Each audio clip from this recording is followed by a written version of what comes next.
Welcome to the latest episode of our podcast series for financial advisors. Today's episode is Sustainable and Scalable Growth, a leading coach's advice on how to achieve it.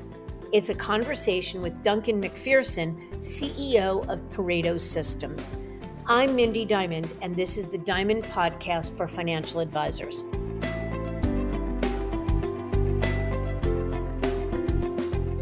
This podcast is designed for advisors like you who are interested in learning more about the evolving wealth management industry through candid dialogue with breakaway advisors, those from the C-suite, and industry thought leaders.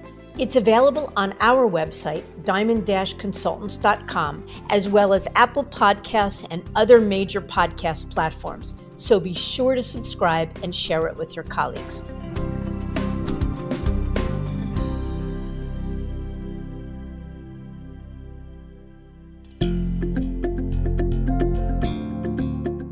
At Diamond Consultants, our mission is to help advisors live their best business life. We want every elite advisor to find exactly the right place for their business and their clients to thrive, whether it's at a wirehouse, a regional, boutique, or independent firm. As the industry's leading recruiters and consultants, we've transitioned more than $250 billion in assets under management in the past decade. And each year, 25% of transitioning advisors who manage $1 billion or more are our clients. Curious about where, why, and how advisors like you are moving? Download the latest Advisor Transition Report to learn more, including intel on recruiting deals and our insight and analysis on the latest trends in the wealth management space. You'll find it at diamond-consultants.com/transition report. Or if you'd like to talk, feel free to give us a call at 908-879-1002. What is the most popular topic on this podcast series? Hands down, it's growth. Our listeners seem to gravitate toward advisors' stories that share the secret sauce behind their success. Yet it's the how-tos from industry-leading coaches that are often the most widely listened to episodes. So this one will certainly not disappoint. Duncan MacPherson, the CEO of Pareto Systems, joins my partner Lewis Diamond to offer advice on how to make your business not just profitable, but purposeful. Sure, that sounds like a tall order, but Duncan and his team have developed their own unique methodology to help you achieve just that. The Blue Square method they developed aims to help advisors find their own blue square. That is the sweet spot where business aligns with passion and purpose. And by doing so, advisors can unlock far greater value in all that they do to build their business, whether that be at a wirehouse, as independent business owners, or somewhere in between. So in this episode, Duncan talks about that methodology, offering actionable best practices designed to help drive sustainable organic growth. They discuss how transitioning can foster greater growth and focus on how to position a move in the best way to clients. Plus, they talk about advisor mindset and how to work on the business instead of just in it. There's a lot to discuss, so let's get to it.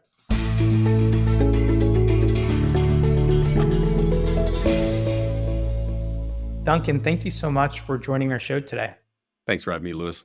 Let's jump right in. Can you walk us through your background and how you found your way into the coaching world to begin with?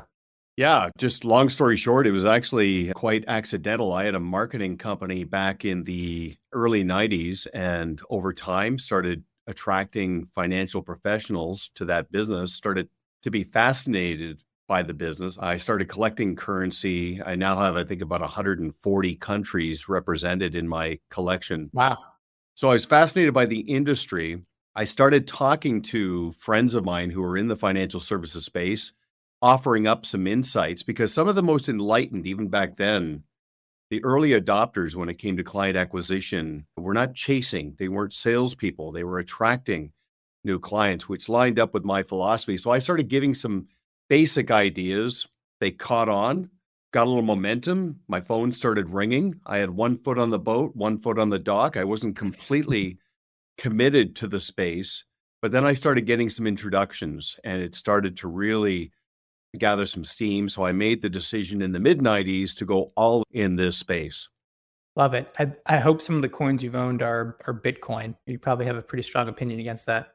A strong opinion about blockchain and ISO cryptocurrency. I don't think we've heard the end of that space. I think there's going to be a very interesting connection there in time. But the concept of currency and the origins of currency and what makes currency valuable or not valuable is extremely fascinating to me, especially considering the history of currency. So yeah, I just love the space panoramically. Very interesting. What led you to found Pareto Systems in 2000? And Pareto Systems is obviously your current company. Right. So I've had this, again, fascination with a variety of the immutable laws and principles that affect us all in life and in business. The law of abundance, the law of attraction, the law of cause and effect, the law of environment, and on it goes.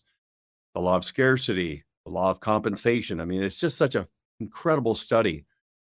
And within that is the Pareto principle, also known, of course, as the 80-20 rule. 80-20 rule. Yep. I started to realize that obviously 80% of the business comes from 20% of the clients. 20% of the business comes from 80% of the clients. And I started asking our advisors to invest 80% of their time on the 20% of the clients who generate 80% of the business. Common sense. But I realized it wasn't a common practice. And a lot of it was because many advisors, they're so honorable and they want to take care of everybody. They max out because they end up spending 80% of their time on the 80% of the clients who generate 20% of the business. And in the spirit of plateau avoidance, just being mindful of that principle will help somebody allocate their time to the clients they're trying to competitor proof and maximize and replicate. So that's the origin. Love it. I was wondering that. I'm a huge fan of the book, and I often, maybe unsuccessfully, try to apply a similar formula to my business and how we counsel advisors. But I think it's an amazing kind of focus for the business. And I think any advisor who can figure out that dynamic, my guess is grows faster, gets more referrals, and just has a more fulfilling business because they're working on higher value activities. So not to step on your toes, the next question. What types of services does Pareto offer? And how are you typically delivering these services to your clients? Great. Thank you. At our core, on a retail side with individual financial professionals, we offer coaching and consulting, which combines a very enlightened philosophy about growth, organic growth. This is a collection of proven strategies. But at the end of the day, what fuels it is incrementalism, the compounding effect of long-term momentum that creates that flywheel effect, making it sustainable, making it sticky. But at the end of the day, it's about proven strategies with an enlightened philosophy and an incremental approach to deployment and implementation. Thank you for sharing that. This may seem like a novice question, but what is the actual difference between coaching and consulting? You mentioned you did both. I feel like sometimes the words are used as synonyms, but my guess is they're quite different. So how do you deploy both those services and what's the fundamental difference? That's a very good question, actually. And I think the consulting is diagnostic.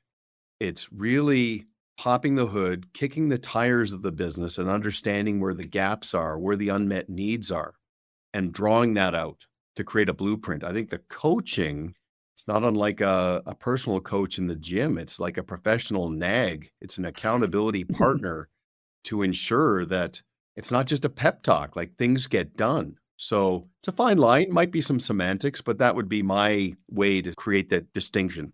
I think that's right. And it seems like, at least in my opinion, you need both. Because someone who's just pushing you to be your best, but isn't able to offer actionable advice on your business, to me, is less effective than someone who can listen and do both. So you've mentioned that your target market are financial advisors, but can you elaborate on types of advisors you work with or firms, and how can someone think about whether they're the right fit to work with Pareto?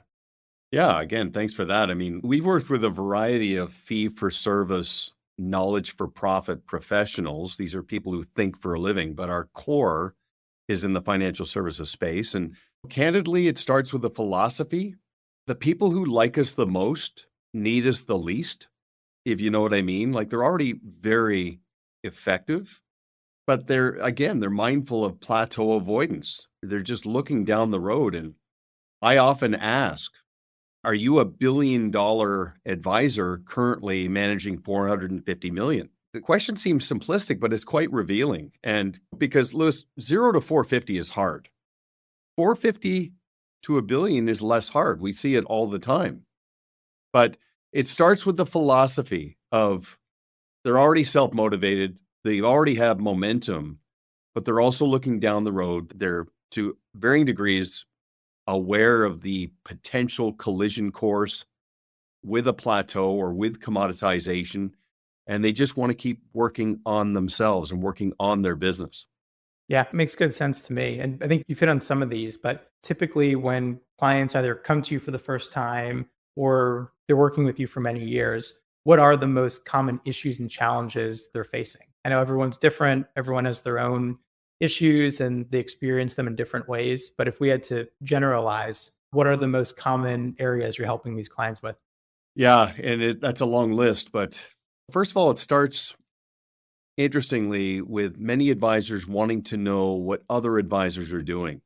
So we can provide a window on what works, what doesn't, provide some validation in terms of what they're currently the track they're on. Again, I put a big emphasis on gaps, especially in the last couple of years, because a lot of advisors, as they've been scaling up, have seen gaps with HR, gaps with things falling through the cracks. Perhaps they lost a really meaningful client and they didn't see that coming. So we have a process. We actually developed this tool called the Practice Management Index to help somebody get clear on those gaps. And our mantra, Lewis, is as a starting point, identify 6 to 8 gaps that you can address in the next 3 to 4 months. That's meaningful and measurable progress in a reasonable period of time. And that helps us come together to work together with somebody to prove our worthiness and the alignment of interest, but also to get some momentum going. And then, of course, the paradox is you identify and address 6 to 8 gaps, 6 to 8 new ones emerge. So you just keep chipping away. But we're not into sort of dramatic home runs. We're into singles and doubles, chipping away, methodical momentum. And it just builds on itself and takes somebody towards that inflection point of growth. I really like the concept of getting a couple of quick wins. I think many advisors probably practice something similar when they're doing financial planning. It's, hey, if I can leave a client with a couple of changes they can make today, it's number one, going to demonstrate my value, but it also helps the client really buy into the process and see what's possible if we work together. So I'm curious, what would be an example of some of these, using my words, quick wins? Like obviously growing 50% per year is not part of it. So what would be some of the incremental changes that you've seen clients make after you've challenged them to think that way? Well, 2 instantly come to mind because they're pretty much universal. Is we start on the distinction between working in the business and working on the business. And we have this framework called Always On. It has 4 quadrants of specific areas that apply to virtually every financial professional. So there's the on-side fit process, there's the on-board process, there's the ongoing service model, and then there's the onwards goals-based relationship management approach. And the 6 to 8 gaps live in those 4 quadrants. So we start there as a framework, and then we want the entire team to buy into this mindset of the rule of 3. So anything you do 3 or more times that has 3 or more steps cannot reside in someone's head. We need to get it out of someone's head and document it to transform it from a skill to an intellectual property. Like, for example, Lewis, an advisor meets with a prospective client.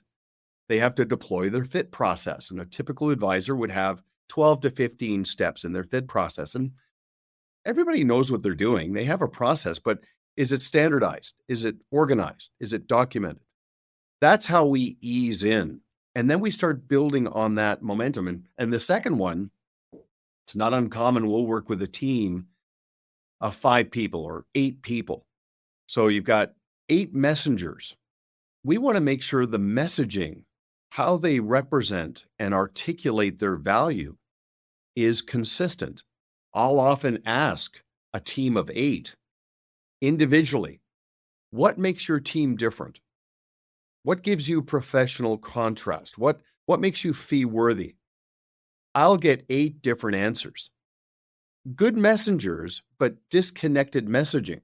Financial professionals do a lot of talking, whether it's on the phone, in person, on Zoom, or whatever the case may be. We want to make sure they're articulating value in a way that decommoditizes and really stands out and resonates with people. So those are 2 sort of tips of the spear, if you will, that we can really build on, but that's not a bad starting point. Yeah, no, thank you for sharing that. I would assume what happens when you assume, but I'm going to assume that a lot of advisors come to you, at least initially, because they're looking to enhance their growth, whether it's organic or I've seen on your website and just speaking with you, you talk about something called driving sustainable growth. So let's, if we can, dive into both of those categories. So first, let's start on the organic side. What strategies do you typically guide clients on to help them drive organic growth? And if you can have specific examples, that would be very helpful just to make this a little bit more tangible for our audience. Yeah, perfect. So call that B2C, right? Business to client, organic growth. So a financial professional has 250 clients and $380 million of AUM. So we'll say, okay, let's not take anything for granted. Step 1, let's competitor proof and insulate those relationships. Number 1, let's build on that. Number 2 is let's rejuvenate how they feel about you, their perception, and how they describe you to others. There's a powerful force. It's the law of familiarity, which creates this loyalty fatigue and amnesia over time where clients drift and they start to forget about the advisor and the team's value. So we want to address that and future pace the relationship so the client understands that they can't outgrow the process. They'll grow into the process as their life progresses. So competitor proof, reframe, and then convert clients into advocates. Okay, so 250 clients, that's great. And clients are loyal, they empower, and they'll often endorse the financial professional to a friend or a family member in a referable moment. But there's a profound difference between an endorsement and an introduction.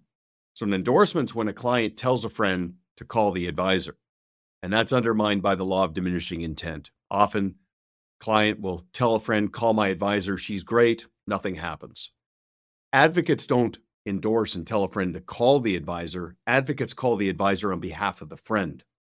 So if a financial professional tells me in our gap analysis that they got 7 referrals, 2 of whom met their ideal client profile, we just say to them, look, if you got 7 referrals, that makes you referable, but you were probably talked about 35 or 40 times. It's about a 5-to-1 ratio between endorsement and introduction. So imagine closing that gap. So the advisor's referable, that's the hard part, but let's convert it from endorsement to introduction. And let's also remove the mystery around who the team is suited for so that not just the quantity of introductions increases, the quality increases. And that's all engineered. It's by design based on positioning, messaging, and of course, the overall decorum of the team. But that's the organic growth approach. Competitor proof, get out in front of money in motion, remove the mystery around empowerment, and then advocacy. Yeah, so it seems like to overly simplify what you're doing, it's first we got to protect the flank, right? Like the business isn't going to grow if I'm losing clients and I'm bleeding relationships.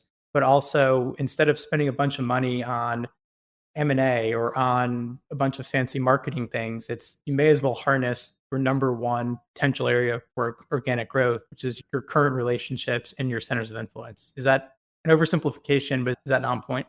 No, that's bang on. And the only way I could add to that is treat every investment of effort that contributes to what you just described as a proof of concept, as an intellectual property that can be captured and organized and standardized in a proprietary playbook. Okay, so if Diamond was a financial advisory firm, I'd call it the Diamond Way, where you've got everything documented and you could literally take that playbook the diamond consultant's way and put it in somebody else's hands. And that's the bridge from organic B2C to scalable, sustainable B2B, where an advisor can go out and acquire a partial business, an entire business, or attract an advisor to adopt and draft in behind that process. That's where leverage, we affectionately refer to that as being franchise ready, where you've got this thing that somebody else can then deploy to remove friction and add the probability of success, because they're not reinventing the wheel. They're following your proof of concept. It seems like in your playbook, in the Pareto playbook, if you will, that the goal of sustainable or scalable growth is to increase capacity. So it's how do I either add other advisors, acquire other businesses, but get them into my ecosystem, or I really like your term to be franchise ready. So is that how you would define scalable or sustainable growth? Is it building more long-term capacity for an advisor? Okay, so you're making a very important distinction here, and this is a bit of a paradox, okay? There's a sweet spot in between organic and scalable growth where the lead advisors, from an organic perspective, actually start to grow down to amplify professional scarcity.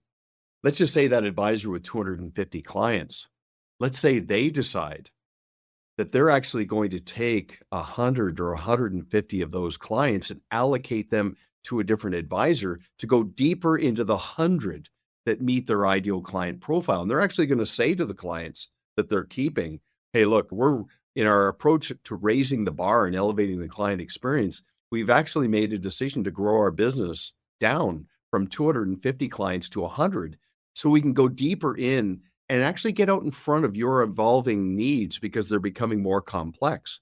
That's profound to that 100. Now we've activated professional scarcity, a sense of belonging, where the advisor is saying, look, my goal is not to see how big I can get, it's how small I can stay from a B2C perspective. From a B2B's perspective, it's actually an upgrade for those 150 clients that are being allocated, because if I'm attracting a protege advisor to work with my 150, it's a different person, but under the same practice, using the same process, they're going to get an elevated client experience. I often say to an advisor, your B clients are somebody else's A clients, provided that they have your philosophy and process and approach to client experience. There's this incredible 2-for-1 or 3-for-1 benefit when somebody really goes all in on this panoramic approach to B2C and B2B. Yeah, I really like that because it's true. I mean, if an advisor is really good at growing their business and bringing in new households, eventually something has to give. Right. It just doesn't work that you can keep adding millions of dollars of revenue and hundreds of millions of dollars of assets and expect to either have the same quality of life and not be working 95 hours a week, but also more importantly, provide the same level of amazing client service that made them successful in the first place. So you need to have the sustainable aspect of growth. Otherwise, the firm's going to blow up. So I love that they're hand in hand, because it's great that you can grow organically, especially absent what the financial markets do, but you're going to get to a point where the dam's going to break. So I really like how you marry both of those concepts together. Okay, let me just pounce on that for a second, because this is, again, a very profound point. Please do. In the spirit of beginning with the end in mind, every business is built to be sold at some point. So the continuity and succession plan and creating true north for where this is all going, that has to be addressed, number one. Number two, financial professionals have gotten to a point where they've earned the right. Give yourself permission to shift from running a book of business to running an actual business, and a business that serves your life, not the other way around. This bandwidth and capacity conversation has a qualitative element around fulfillment and the best version of myself, where it's not coming at my expense. I'm not growing, and meanwhile, I'm stressed out and out of shape, and things are going on at home because there's this collateral damage. You literally can have it all, but you've got to have this panoramic mindset around professional contrast, professional scarcity, abundant, but managing that from a B2C and a B2B perspective.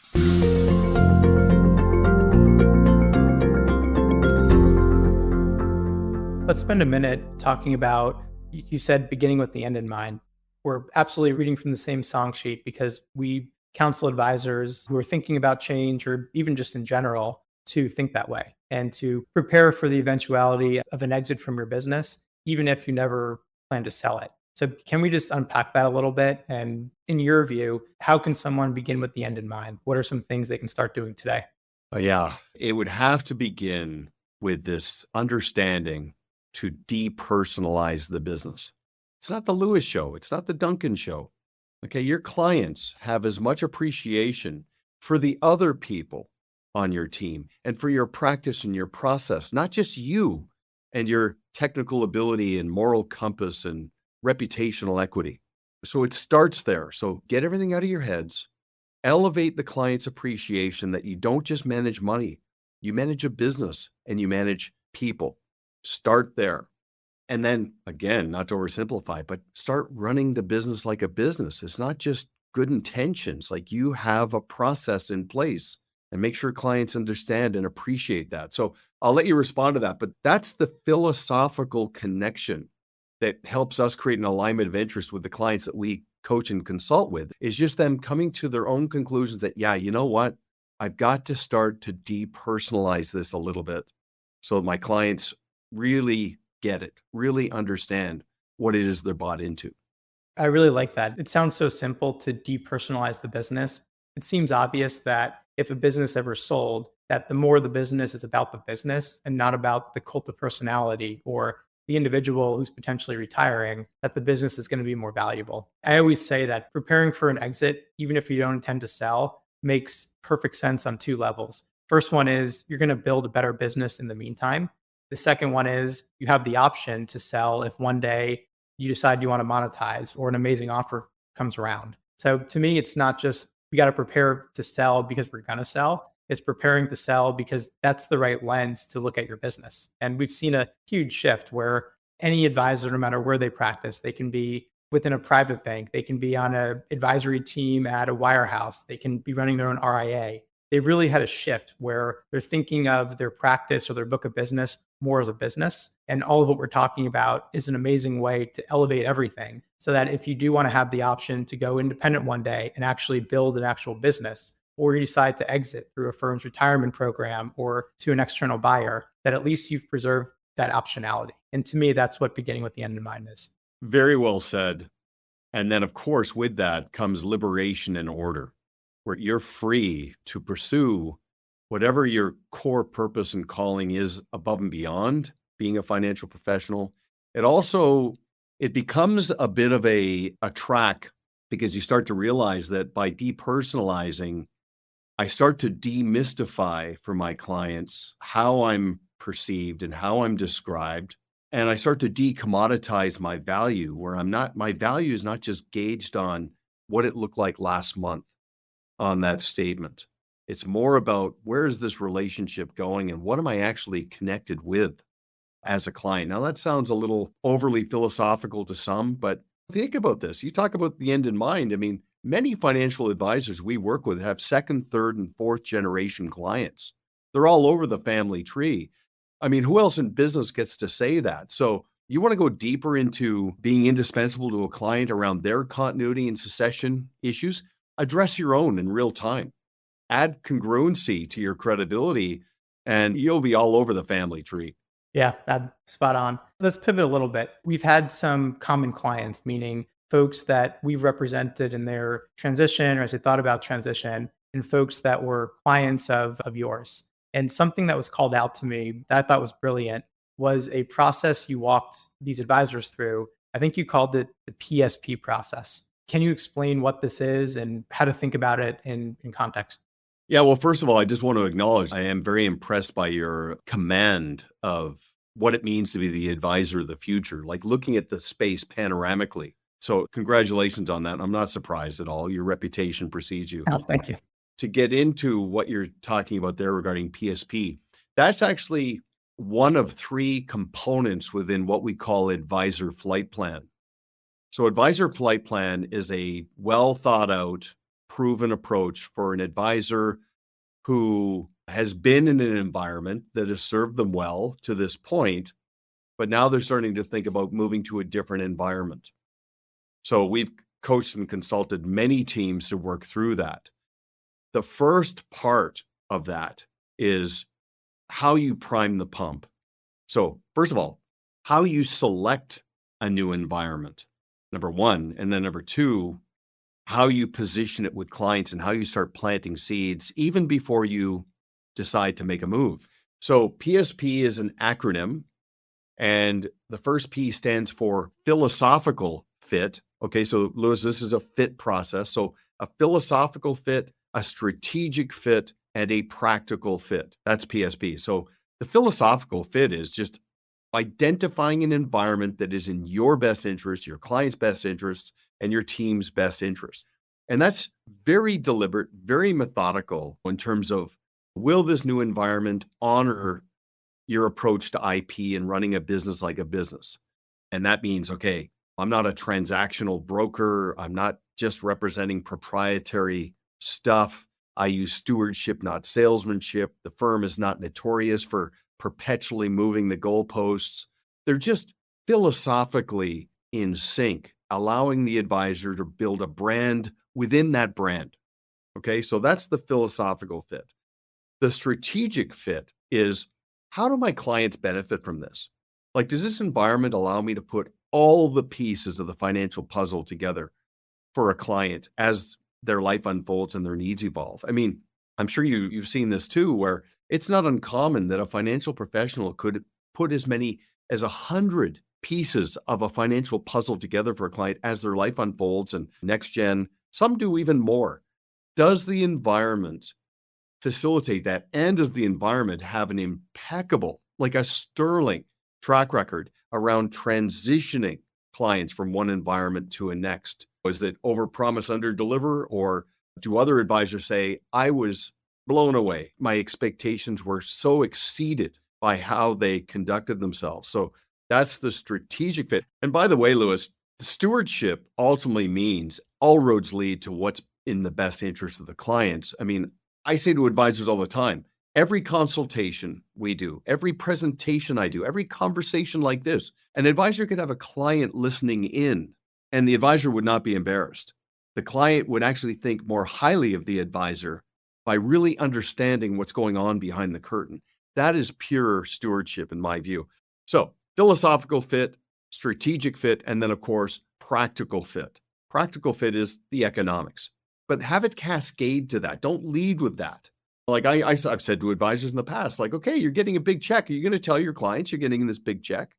This isn't a transaction. This is an elevation for everybody. So let the practical realities, which are important, be the last thing you consider.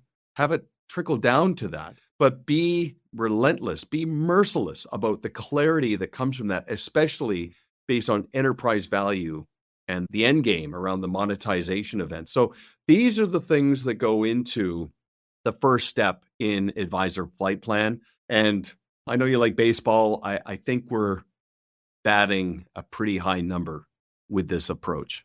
And it makes sense because we always counsel our advisor clients who are thinking of a transition to be strategic, to be methodical, and to start off with a very clear picture of what ideal looks like. A lot of advisors, they're more reaction oriented than being proactive, meaning they'll take a call from this manager, or my friend just moved to that firm, so I'm going to speak to them, or I've seen this firm in Advisor Hub, and it lacks. Sometimes that works, sometimes you get lucky, but usually if you don't take the time to work with someone like you or work through our 7-step process as well, you're left scratching your head. You don't really know what these things solve for. There's not an order, there's not a rhyme or reason.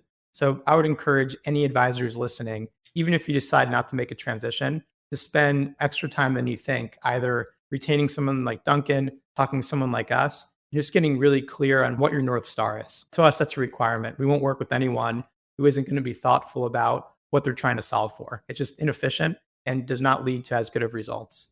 I want to talk, though, about a couple of other things related to transitions. I know that part of your coaching is around positioning a move to the client. So you talked about how, as part of the PSP process, that the last P, the practical side, of course, the economics have to make sense, in my own words. but that can't be the reason you're making the move.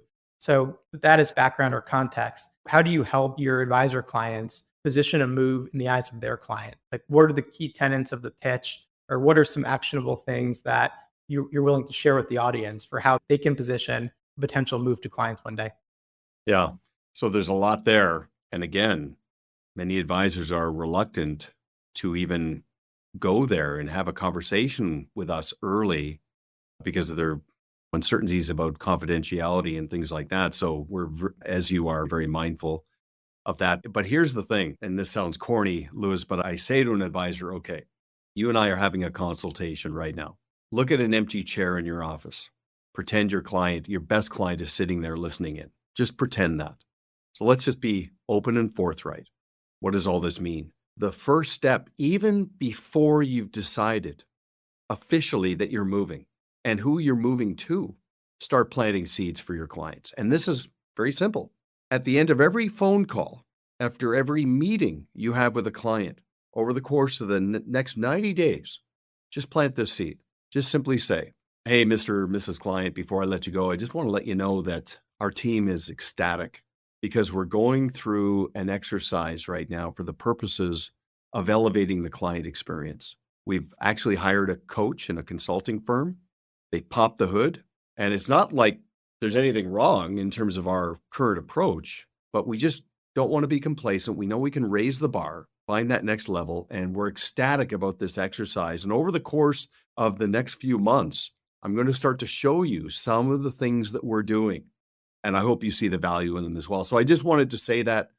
Obviously, you're just planting a seed. You're opening the conversation without tipping your hand about anything. It's not like this admission where you're saying, hey, look, we're just now getting our act together. I appreciate you sticking around with us all these years as we've been winging it. No, you're basically saying we're not at the mercy of the status quo. So you're just planting a seed, you're future pacing, and you're giving yourself permission well in advance to obviously reveal to them what's actually happening, because you can now in the future point back to that conversation and let them make the connection.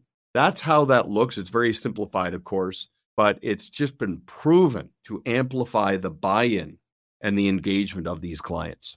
I think that's brilliant because as you started that, I was like, he's coaching people on how to violate protocol or different ways to violate their employment agreement. But what you said, you're not admitting that you're looking around. You're not even, I think, opening up for the question of, well, are you moving? But it's a really good way that when they do get the call when you move, they hopefully remember or connect with the fact that this was methodical, something you've been thinking about for a while. And some of the reasons you're considering this is because you're trying to take your business to the next level or take what you can do for the clients to the next level. I'm a huge fan of that. I'm going to steal that and start recommending that as well. Well, and Lewis, I will tell you, as you can imagine, the clients who are these self-generated, first-generation affluents, right? They've earned it themselves. They bootstrapped.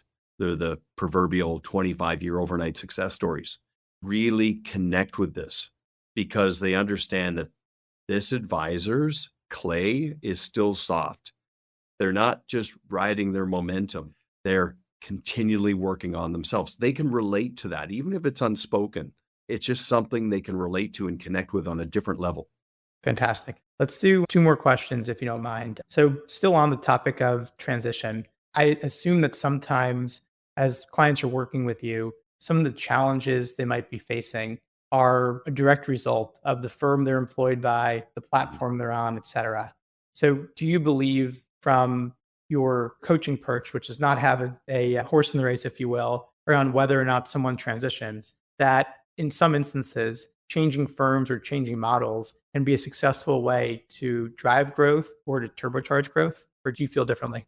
Well, first of all, it begins with a mindset that you honor and pay tribute to the environment that you are in and that you decided to be in years ago.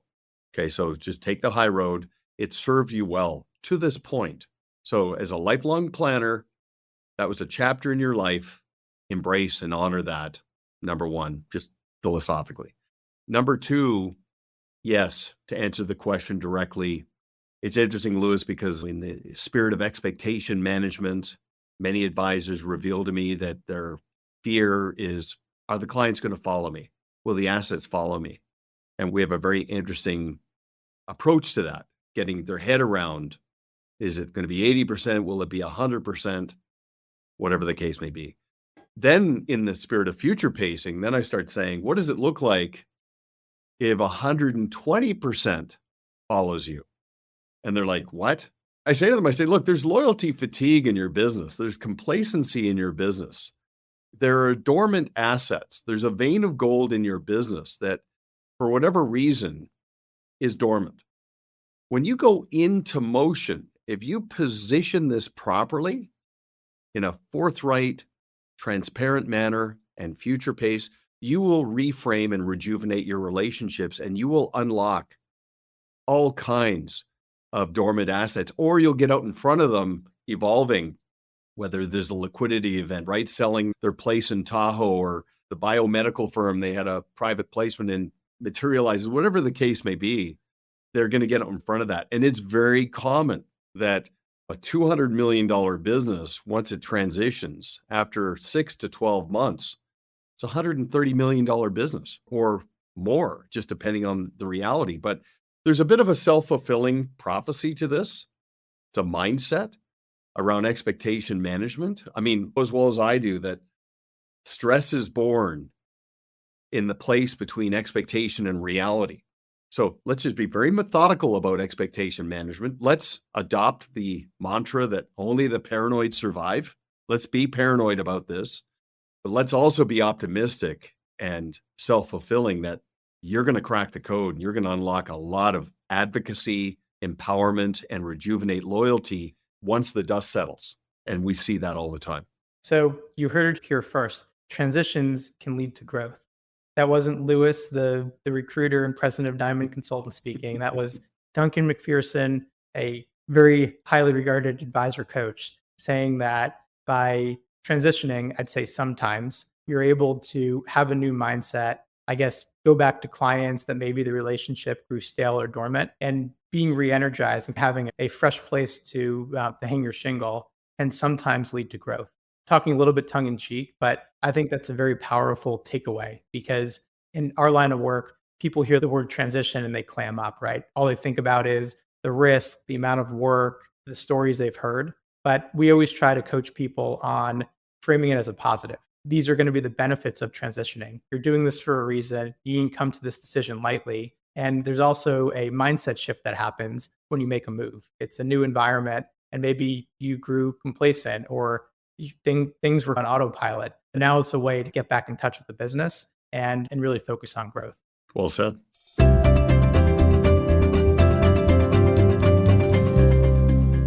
One last question, Duncan, then we'll let you go. Is there a tactic or anything you'd recommend folks that are listening in, something they can do now or begin to implement now that will begin paying dividends for their business? Don't give away the secret sauce, but any parting words to share? I have to say, just based on everything that's going on in the world right now, and just having an understanding of the signal to noise ratio, the real signal, as a gentle reminder, is appreciate what you have as you aspire to what you want. Like, stay ambitious, keep setting goals, but don't take anything for granted. Number one. Number two, focus more on who you're becoming than what you're getting. I mean, the monetization is measurable, but ultimately what matters is moving in the direction of the best version of ourselves, self-actualization. And to paraphrase Hemingway, he said, your goal isn't to be better than someone else. Your goal is to be better than your former self. That requires a methodical, disciplined approach to working on yourself. And Lewis, I got to tell you, at this stage of my life, every time I say this, I get to hear it myself. It's a gentle reminder. That's what matters. The other stuff matters too, but some things matter more. And I'd like to think that little reminder matters a lot, because the better you take care of yourself, the better you can take care of everybody else. You can't pour from an empty cup. Don't let somebody else's success come at your own expense. You take care of everybody else by taking impeccable care of yourself, and your fulfillment and your sense of purpose gets amped up to another level. So that's just my little insight there.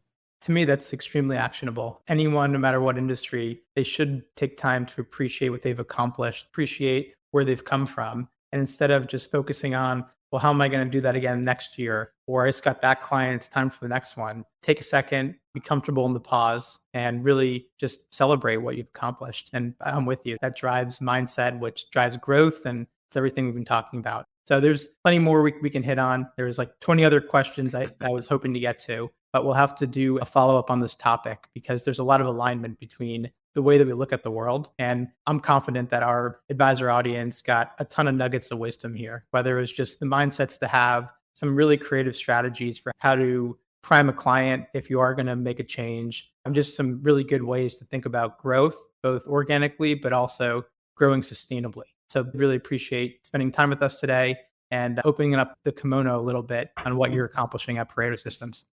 My pleasure. I really appreciate it. And I look forward to doing it again. And yeah, I completely agree. We're completely in sync and philosophically aligned. And your reputational equity, now that I understand why that is a thing and everybody that's on your team, very impressive. So I appreciate you making the time. You asked some great questions. And yeah, let's do it again.